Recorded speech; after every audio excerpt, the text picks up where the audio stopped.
ఇది tracing paper అంటారు దీన్ని. ఈ ట్రేసింగ్ పేపర్ ఆధారంగా మనం ఈ విధంగా పెయింట్ వేసుకోవడం కోసం ఇది షాప్లలో దొరుకుతుంది. ఈ ట్రేసింగ్ పేపర్ మనకు ఎంత డిజైన్ కావాలో, ఇప్పుడు ఇంత డిజైన్ కావాలనుకోండి, ఇంత డిజైన్ దీన్ని కట్ చేసిన తర్వాతకి ఒక పెన్సిల్ ఆధారంగా ఇట్లా డిజైన్ గీసుకోవాలి. డిజైన్ గీసుకున్న తర్వాతకి ఒక దిండు లేదా ఒకటి ఏదైనా మన టవల్ లాంటిది తీసుకొని దీనికి ఈ డిజైన్ మీద హోల్స్ పెట్టుకురావాలి. మొత్తం ఇలా హోల్స్ మొత్తం డిజైన్ మొత్తం ఫిల్ చేయాలి, హోల్స్ పెట్టాలి. హోల్స్ పెట్టిన తర్వాతకి దీన్ని ఈ ప్రింటింగ్ వేయడం కోసం ఈ పేపరు యూజ్ చేస్తారు. దీనికి కావాల్సిన పొడి ఏ పొడి ఎప్పుడు వాడతారంటే బ్లాక్ పౌడర్ అంటారు. ఈ బ్లాక్ పౌడరు మనకు కావాల్సినంత ఒక చీరకి ఎంత అయితే అవసరం ఉంటుందో అంత, ఒక చిటికడంత అయితే సరిపోతుంది. ఇది ఆల్రెడీ కలిపి ఉన్నది, నేను పిల్లల క్లాస్ చెప్పేటప్పుడు కలిపిన ఇది గ్యాస్ నూనె లేదా టర్పెంటైల్తో కలుపుకోవాలి.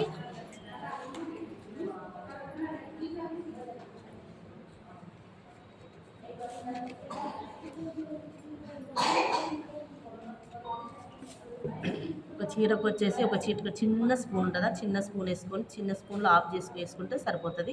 చీర మొత్తం కావాలనుకుంటే ఒక చిన్న స్పూన్తో వేసుకొని ఈ టర్పెంటైల్ లేదా కొంచెం లిక్విడ్ ఉండాలి. ఇట్లా చిక్కగా ఉండొద్దు, ఇలా లిక్విడ్ ఉండాలి. దీన్ని ఇలా కలుపుకొని చేతిలో గ్లౌజ్ వేసుకోండి. నేనైతే గ్లౌజ్ వేసుకోలేదు, మర్చిపోయిన క్లాత్ చెప్తాను నేను. ఇప్పుడు ముందుగా తయారు చేసుకున్న ట్రేసింగ్ పేపర్ మీద ఈ బ్లాక్ పౌడర్, ఈ గ్యాస్ నూనె లేదా టర్పెంటైల్ కలుపుకున్న లిక్విడ్ని ఇలా వేయండి.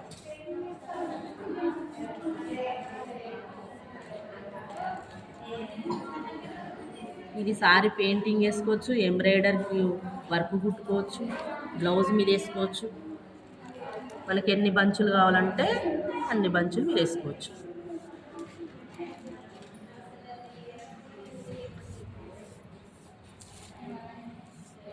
ఇలా నీట్గా వచ్చేస్తుంది. దీన్ని మనం ఎంబ్రాయిడరీ చేసుకోవచ్చు.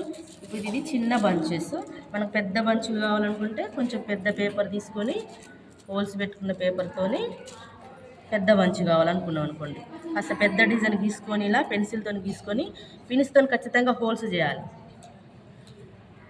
చేసిన తర్వాత ఇది పెద్ద బంచెస్. ఇలా ఇది కాటను ఇలా ముంచేసి పేపరు ఎక్కువ కదలనియద్దు. ఇలా అనేసి ఇలా తీసుకోవాలి. ఇలా నీట్గా వచ్చేస్తుంది. దీని సారీ పెయింటింగ్ వేసుకోవచ్చు, ఫ్యాబ్రిక్ పెయింట్ యూజ్ చేసుకోవచ్చు, థ్రెడ్తో కుట్టుకోవచ్చు, మన ఇష్టం ఏదైనా చేసుకోవచ్చు. మనం ట్రేసింగ్ పేపర్ తయారు చేసేటప్పుడు ఎప్పుడైనా ఈ డిజైన్కి అవుట్లైన్ ఇటువైపు 1 ఇంచ్ ఉండాలి, ఇటువైపు 1 ఇంచ్ ఉండాలి, ఇటువైపు 1 ఇంచ్ ఉండాలి, ఇటువైపు 1 ఇంచ్ ఉండాలి, మధ్యలో డిజైన్ ఉండాలి. ఎందుకు అంటే చాలామంది తెలియదు.